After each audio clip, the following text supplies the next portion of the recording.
அனைவருக்கும் வணக்கம். இன்னைக்கான வீடியோவில் நாம் அசோக் லைலாண்டு டாடா ஏஸுக்கு போட்டியாக சாத்தி அப்படிங்கிற நியூ மாடல் BS6 வண்டியை லான்ச் பண்ணியிருக்காங்க. அதை பற்றி தான் தெரிஞ்சுக்க போகிறோம். இந்த வண்டியோட ஃப்ரண்ட் லுக்கு பார்க்க ரொம்ப சுமாராக தான் இருக்குது. தோஸ்தோட ஃப்ரண்ட் ஃபேஸிங் மாதிரி இருந்தால் கூட கொஞ்சம் பார்க்க நல்லா இருந்திருக்கும். இந்த ஹெட்லைட்டு ரொம்ப தனிவாக கீழே இறக்கி கொடுத்துருக்காங்க. அதனால் ரோடு விஷன் கொஞ்சம் நல்லாயிருக்கும். ஃப்ரண்ட்டில் 4 வீல் போல்ட் டைப்பு கொடுத்துருக்காங்க. இதோட டயர் சைஸ் பார்த்தோம்னா 14 இன்ச்சு டயர் சைஸ் கொடுத்துருக்காங்க. இந்த வண்டியோட டீசல் டேங்க் கெப்பாசிட்டி பார்த்தோம்னா 40 லிட்டர் கொடுத்துருக்காங்க. இந்த வண்டியோட மைலேஜ் பார்த்தோம்னா 17லேருந்து 19 வரைக்கும் கிடைக்கும் அப்படின்னு சொல்கிறாங்க. இந்த வண்டியில் டெஃப் ஆயில் ஊற்றுற சிஸ்டம் கிடையாது. இது ஒரு நல்ல விஷயமா பார்க்கப்படுது.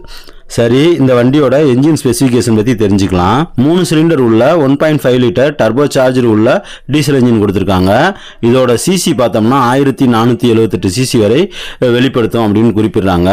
இதோட டார்க் பார்த்தோம் அப்படின்னா 110 நியூட்டன் மீட்டர் டார்க். அதாவது நின்ன இடத்துல இருந்து இதோட இழுவை திறன் மற்றும் சாய்வான தளங்களில் கொடைக்கானல் மாதிரி ஹில்ஸ் ஏற்றக்கூடிய அந்த கிரேடியபிலிட்டி அப்படின்னு சொல்லக்கூடிய திறன் பார்த்தீங்கன்னா 1000லேருந்து 2400 RPM வரைக்கும் வெளிப்படுத்தும் அப்படின்னு குறிப்பிடுறாங்க.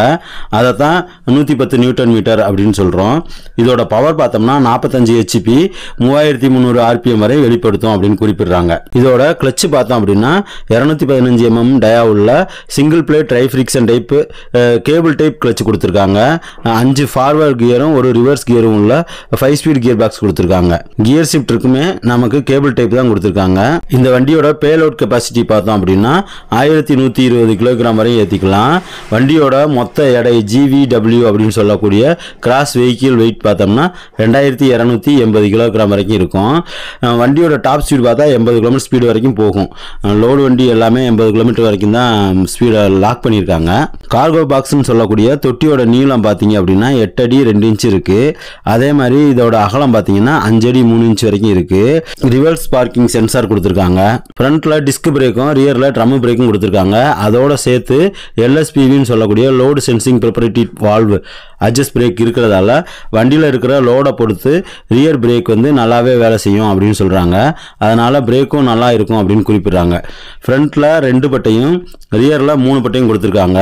நல்ல கனமான ஸ்ப்ரிங் லீஃபாகவே கொடுத்துருக்காங்க. தேவைப்படுறவங்க எக்ஸ்ட்ரா பட்டா கொடுத்து ஆல்ட்ரேஷன் பண்ணிக்கலாம். ஸ்டேரிங்கை பொறுத்த வரைக்கும் சாதா ஸ்டேரிங் தான் கொடுத்துருக்காங்க. ஏன்னா இவங்க வந்து டாடா ஏஸோட கம்பேர் பண்ணும்போது அதே மாதிரியே இருக்கணும், ஆனால் கொஞ்சம் பெஸ்ட்டாக இருக்கணும் அப்படின்ற ஒரு கான்செப்டில் ஸ்டேரிங் வந்து சாதா ஸ்டேரிங் தான் கொடுத்துருக்காங்க. ரீஜென்ரேஷன் சுவிட்ச் கொடுத்துருக்காங்க. ஆட் ப்ளூ இல்லைனாலும் BS6 நாம்ஸுக்காக LNT அப்படின்னு சொல்லக்கூடிய லீன் நாக் ஸ்ட்ராப் டெக்னாலஜி இருக்கிறதால நம்ம அப்பப்போ ரீஜென்ரேஷன் பண்ண வேண்டியது இருக்கும் அப்படிங்கிறத தெரிஞ்சுக்குங்க. அதுக்காகவே தனியாக இந்த சுவிட்ச் கொடுத்துருக்காங்க.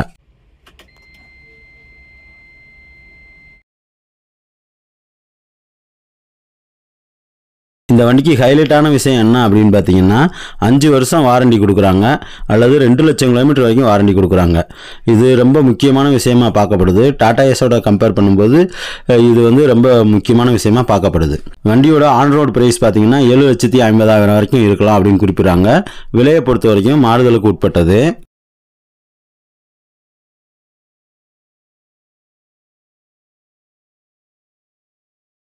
ஏன்னு கேட்டிங்கன்னா இதோட விலை தான் காரணம். 1 லட்ச ரூபா கூட போட்டால் கூட தோஸ்தோட பேஸ் வேரியண்ட் எடுத்துடலாம். அதில் பவர் ஸ்டேரிங் இருக்குது, 70 HP பவர் உள்ள இன்ஜின் கிடச்சிருது, 5 வீல் போல்ட் உள்ள பெரிய சைஸ் டயர் உள்ள வீல் கிடச்சிருது, இன்னும் ஒரு சில விஷயங்கள் கிடைக்குது. அதனால தான் சொல்கிறேன், டாடா ஏஸ் எடுக்கணும்னு இருக்கிறவங்க வேணும்னா இந்த வண்டியை வாங்கலாம். டாடா ஏஸ்லேயுமே டெஃப் ஆயில் இல்லாத சிஸ்டத்தை கொண்டு வர போகிறாங்க அப்படின்னு சொல்லிக்கிட்டு இருக்காங்க. அதனால் கொஞ்சம் வெயிட் பண்ணி பார்க்கலாம். அவ்வளோதான். இந்த வீடியோ உங்களுக்கு பிடிச்சிருந்துச்சுன்னா லைக் பண்ணுங்கள்.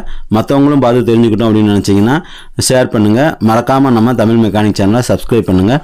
நன்றி, வணக்கம்.